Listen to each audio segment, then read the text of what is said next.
If you're a fan of street stock dirt oval racing, then you're going to enjoy the new SR10 from Team Associated. This ready-to-run RC car comes equipped, ready to hit the track with a cool street stock body and styling, which makes it just as fun bashing around the neighborhood. Well, today we're going to unbox a brand new SR10 and check it out here in the studio. Then we'll head outside and see how fast it goes, and then we'll throw down on our dirt banked oval track and see how well she drives.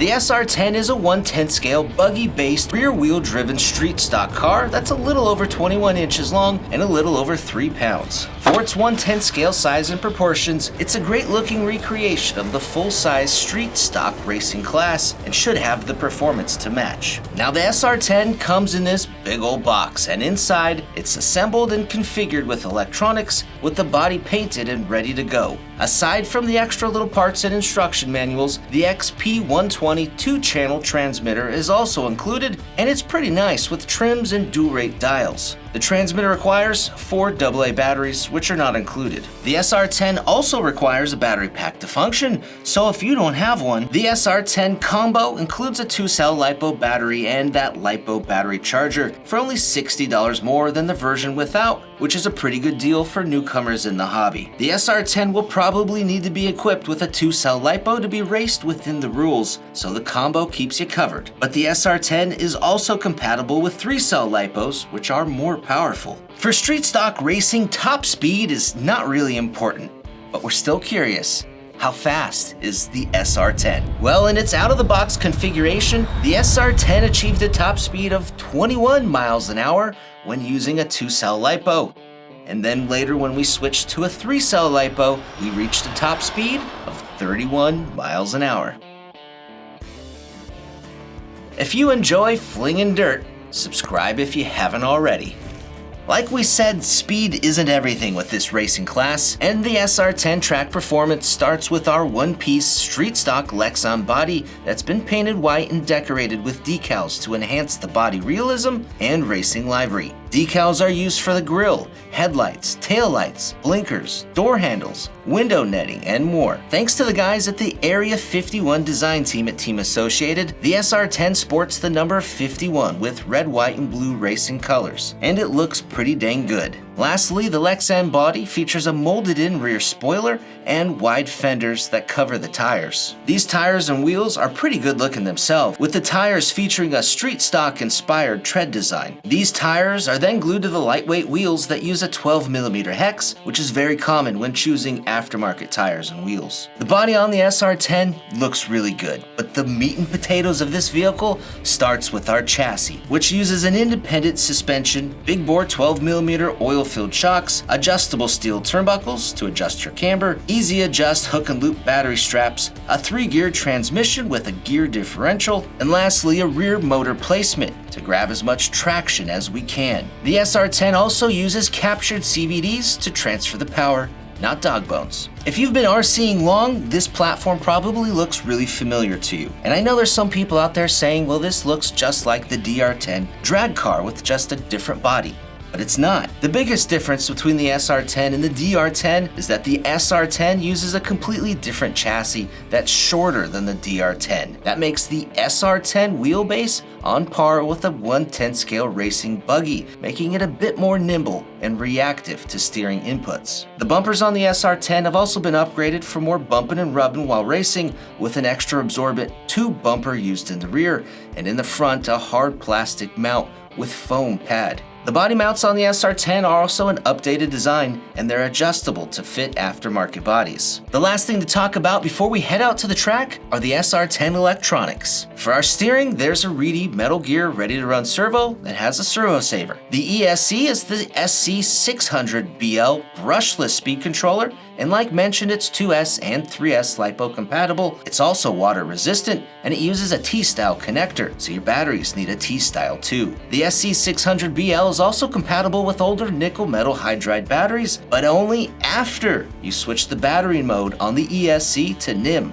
as outlined in the manual that's included on page 2. Now for the motor power, it's a Reedy 3300 kV brushless motor, and it's the fastest motor you can use with this ESC, on 3S LiPo power. The last piece of our electronics is the included receiver. We're sealed away in this water-resistant box. This receiver comes paired to our transmitter and features DVC technology, or Dynamic Vehicle Control, which utilizes a built-in steering gyro to help you go straight in loose conditions. You can also adjust the gyro gain on the receiver or turn it off completely. Out of the box, it comes set at medium strength, and that's where we've left it. Okay, let's head to the track. Funny enough, our track, the Silver Dollar RC Raceway, is located just a few hundred feet away from the proper full-size dirt oval track, which is a popular sport in our area. So it's only right that our RC track has one of the nicest banked dirt oval tracks around.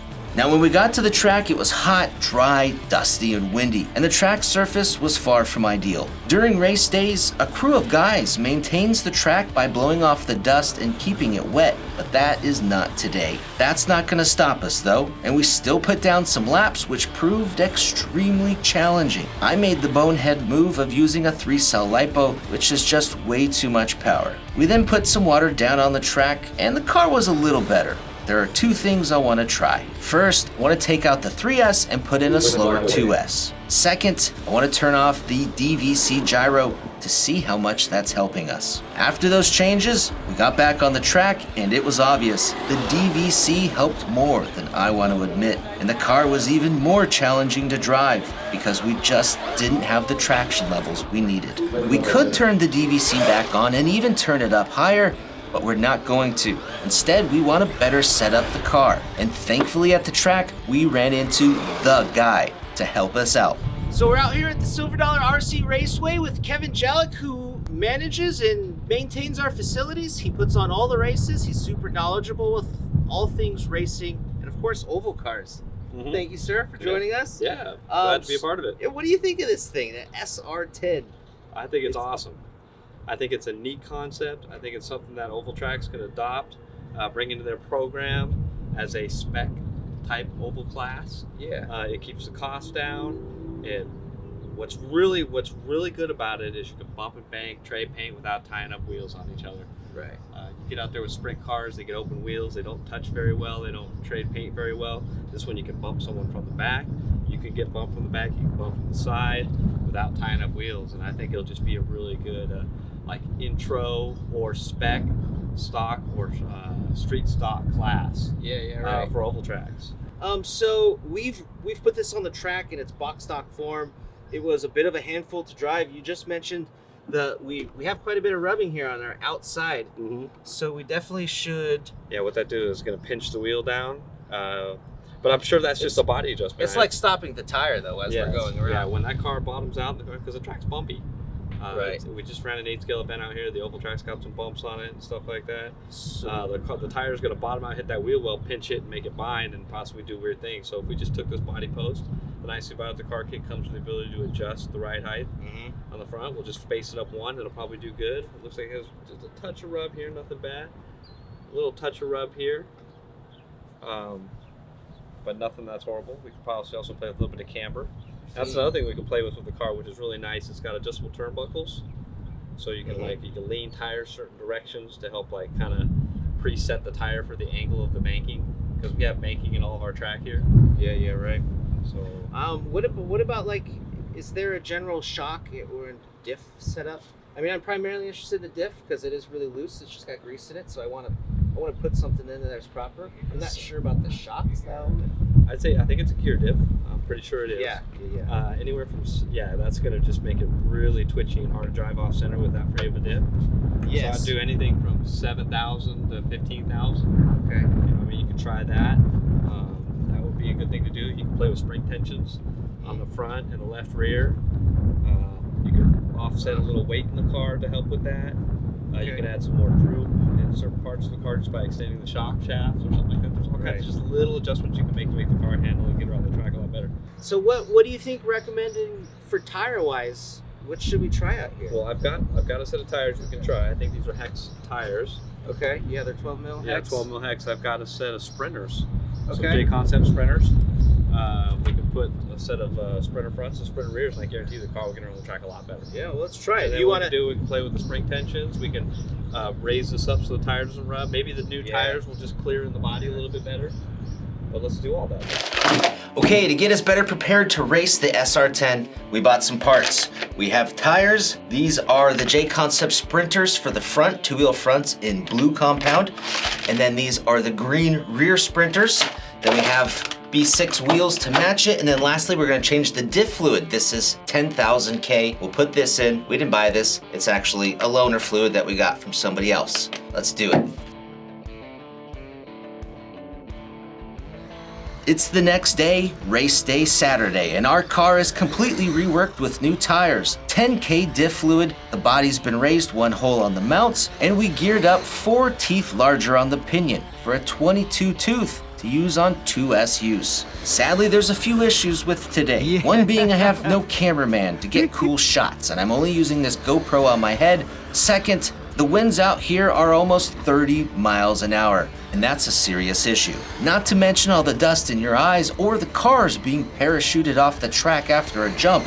We had the wind direction cause us understeer in corners 1 and 2, but caused oversteer in corners 3 and 4. So on one half of the oval, the car was very stable and easy to push hard, and on the other half, the car was a little sketchy, which you could try to compensate for on the steering wheel, and that made for some very lively driving. Now, overall performance on the dirt was hugely improved from where we started, and even in these winds, you could confidently push the SR10 through the turns. We even had a bunch of guys try out the SR10 to get their thoughts, and no one seemed disappointed, except for the fact that the wind caused us to cancel the race, which is very rare. It was a great time though, and the dirt oval is definitely fun and challenging, even though it looks easy when you've never done it. And I'm guilty for thinking that. We can see the SR10 being a great platform to start out with, as well as being a great spec class for racetracks to keep an even playing field. I think the SR10 could be awesome on the pavement too.